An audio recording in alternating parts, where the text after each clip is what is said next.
"We've decided you're not welcome here anymore," Amanda declared, locking the entrance to the beach house.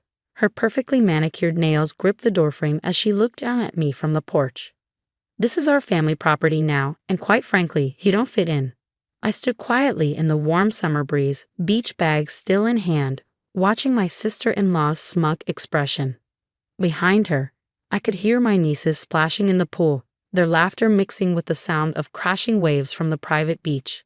My name is Sarah Parker, and at 34, I found myself being banned from the place that had been my summer sanctuary for the past 12 years.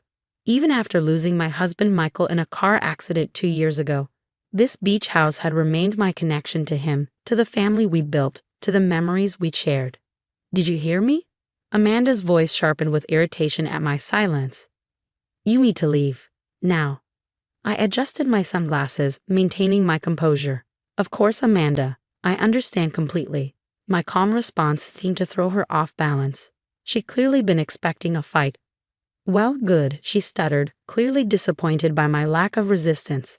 "And don't try calling Dad about this. He agrees it's time for you to move on. You're not really family anymore, are you?"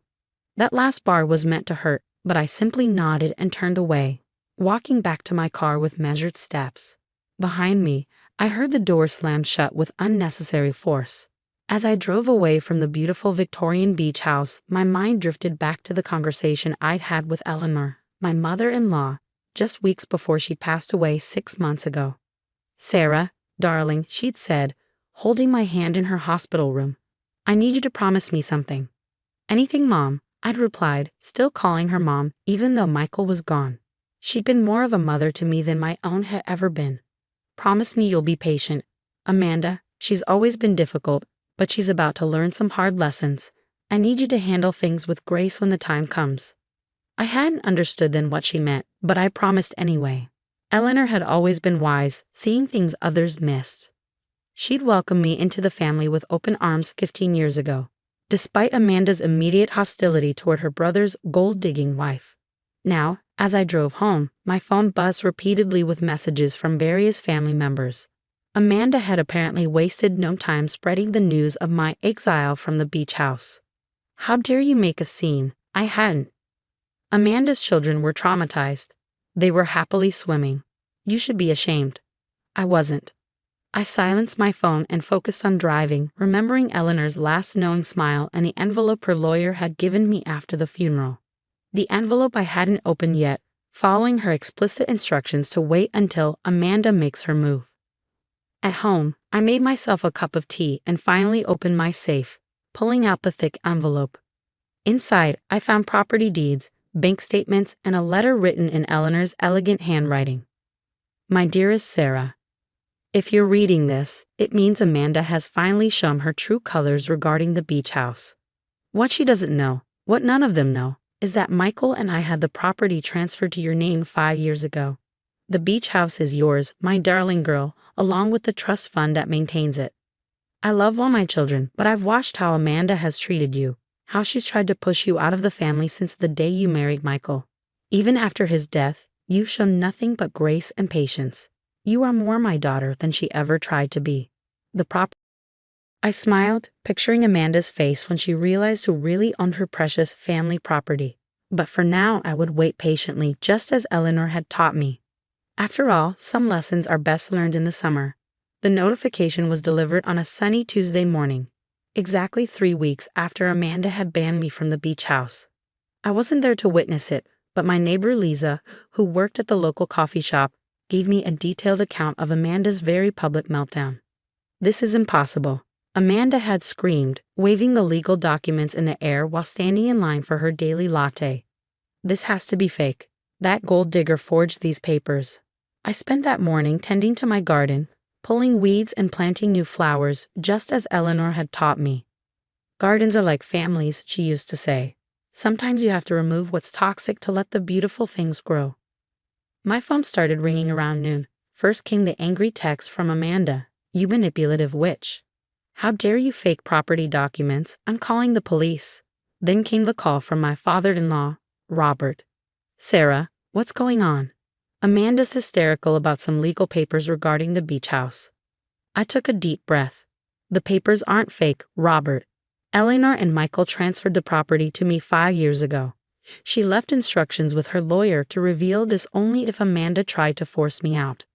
The silence on the other end was deafening.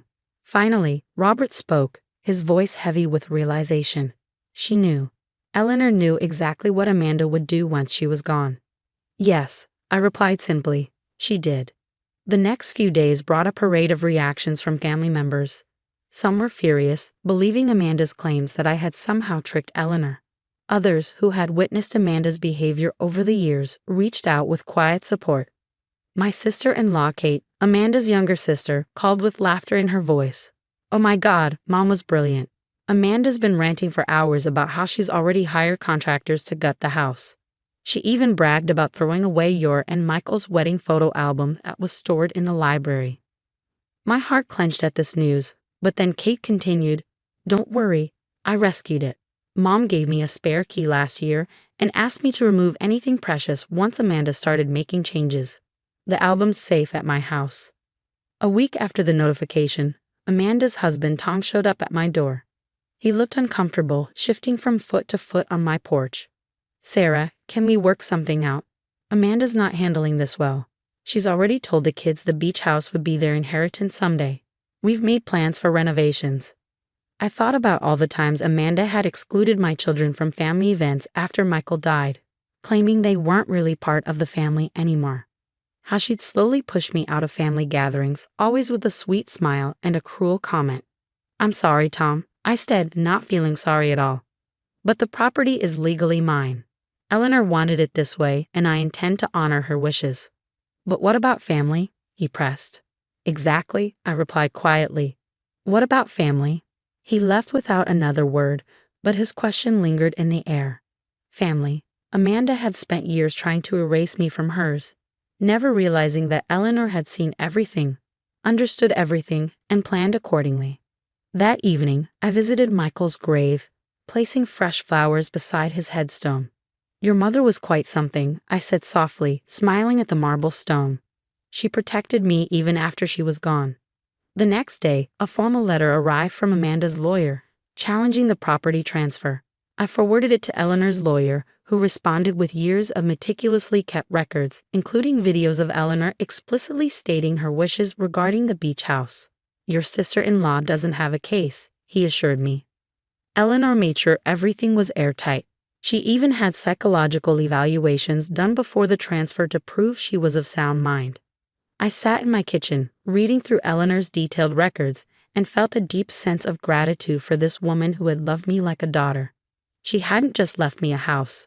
She'd given me the means to stand my ground against Amanda's attempts to erase my place in the family. As summer progressed, Amanda's attempts to claim the property grew more desperate.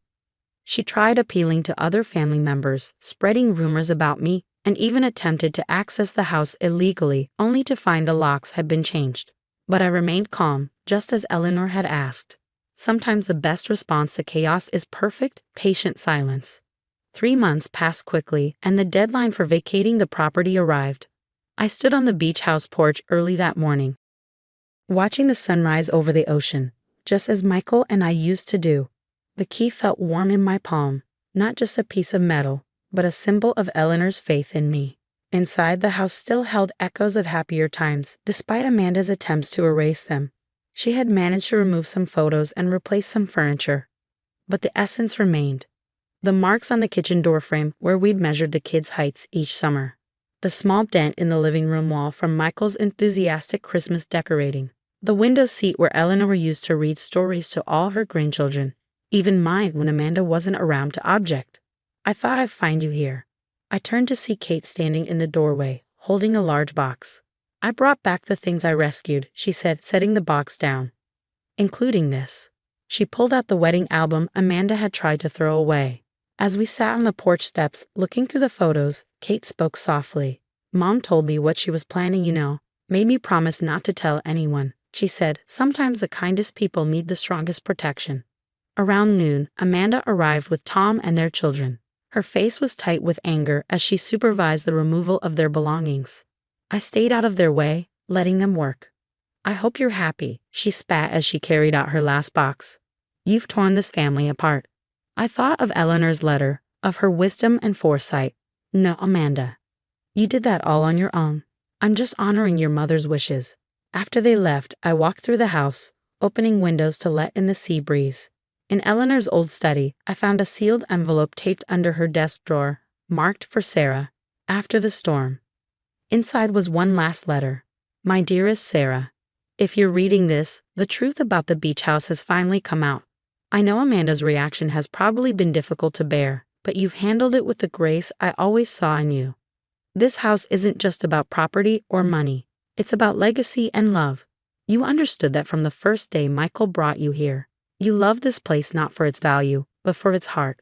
I'm trusting you to keep that heart beating. Open its doors to family, even to those who tried to close them to you. Show them what true family means. All my love, Mom. I wiped away tears and took out my phone, sending a group text to the entire family, including Amanda. The beach house will be open every Sunday for family dinner, just as it was when Eleanor was alive.